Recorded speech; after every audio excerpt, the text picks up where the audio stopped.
kurangilah bahasanya gadang. Jangan sampai kita itu gadang terus, yang pada akhirnya waktu malam kita gadang, waktu siang kita tidur. Ya gak bakal produktif ketika orang lain kerja, kita masih tidur. Welcome to Kamar Pergerakan.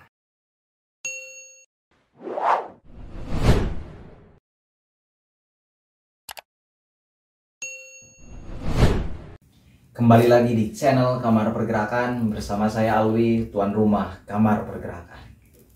Setelah di video sebelumnya kita membahas mengenai manajemen waktu yang berhasil ataupun manajemen waktu yang sukses itu seperti apa. Nah, di video kali ini kita akan membahas mengenai kenapa manajemen waktu yang dibuat itu bisa gagal. Nah, itu kan selalu menjadi permasalahan setiap individu. Kenapa sih kita itu sudah merencanakan, kita itu sudah mengupayakan bagaimana caranya hari-hari kita itu bisa lebih berguna, bisa lebih produktif, tetapi kenapa masih saja gagal? Di video kali ini kita akan membahas mengenai kenapa waktu ataupun manajemen waktu itu bisa gagal. Nah, yang pertama yaitu karena penundaan. Yang pertama itu karena adanya penundaan. Ketika kita itu sudah dibenturkan dengan pekerjaan, maka ya nanti aja lah, banyak dinanti-nanti yang pada akhirnya keburu. Deadline, udah deadline ya kita gak keburu untuk menyelesaikannya. Nah, itu penundaan itu mempengaruhi terhadap proses daripada sahabat-sahabat memanage waktu yang sudah direncanakan. Hingga pada akhirnya rencana daripada waktu itu bisa gagal. Itu yang pertama, penundaan itu mempengaruhi terhadap kegagalan daripada manajemen waktu yang sudah dibuat. Yang kedua, yaitu kurang tidur.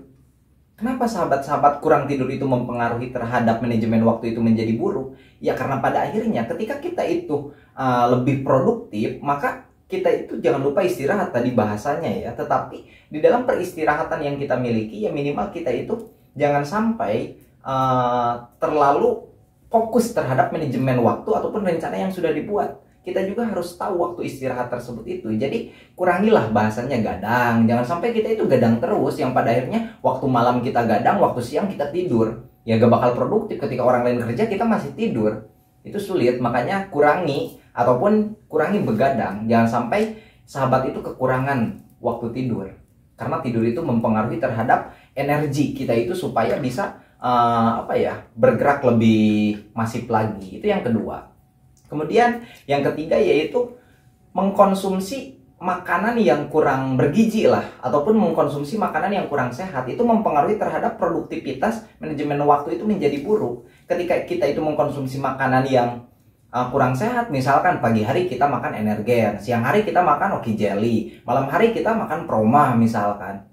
Ya, ataupun kita makan terus mie lagi, ya pada akhirnya ya itu akan mempengaruhi terhadap stamina kita untuk bergerak, yang pada akhirnya mobilisasi kita itu akan terhambat oleh makanan. Suplai makanan pun mempengaruhi terhadap bagaimana cara kita merencanakan ataupun melakukan manajemen waktu supaya lebih optimal. Nah, manajemen waktu bisa gagal itu karena suplai atau asupan makanan kita itu kurang sehat. Yang keempat yaitu kurang olahraga. Nah, biasanya ini kaum rebahan ataupun rebahanisme yang sebelumnya dibahas itu, ya kebiasaannya itu, rebahannya itu keseringan. Jadi dia itu lupa akan olahraga, yang pada akhirnya badannya itu tidak tergerakkan. Ketika ada gerakan-gerakan berlebih, dia itu mudah capek. Yaitu menjadi faktor utama di mana manajemen waktu itu menjadi buruk. Minimal luangkan waktu untuk berolahraga. Minimal ya berjalan kaki. Atau bisa lebih daripada itu ya kita melakukan olahraga minimal. Nah, kemudian yang selanjutnya yaitu kita kurang percaya diri. Jadi ketika kita itu gagal dalam melakukan manajemen waktu ataupun melakukan manajemen waktu buruk, kita itu tidak percaya diri. Ketika kita itu sudah menyiapkan, pada akhirnya karena persiapannya itu dadakan, yang pada akhirnya kita itu tidak percaya diri dengan apa yang kita sampaikan, dengan apa yang kita lakukan. Nah, itu dampak daripada manajemen waktu yang buruk. Kita itu tidak percaya diri. Selanjutnya, kita itu terburu-buru, tidak bisa fokus, terburu-buru terus ketika apapun, karena tadi bahasanya banyak penundaan, kita itu menjadi terburu-buru untuk melakukan apapun itu, dan pada akhirnya hasil yang dicapai itu tidak optimal karena apa yang dilakukan itu SKS, sistem kebut semalam. Ketika besok kita mau wawancara, malamnya kita baru persiapan, tidak dari sebelumnya. Nah, itu yang menjadi faktor manajemen waktu itu menjadi buruk. Dan yang terakhir yaitu multitasking, dimana ketika kita sudah melakukan satu pekerjaan ataupun sedang melakukan satu pekerjaan, maka kita itu terburu-buru ataupun kita itu melihat ada pekerjaan lain, ya kita berpindah melakukan pekerjaan lain, yang pada akhirnya pekerjaan yang satu tidak selesai dan pekerjaan yang lain pun tidak selesai. Nah itu sahabat, jadi ada beberapa hal yang barusan disampaikan mengenai kenapa manajemen waktu itu bisa gagal.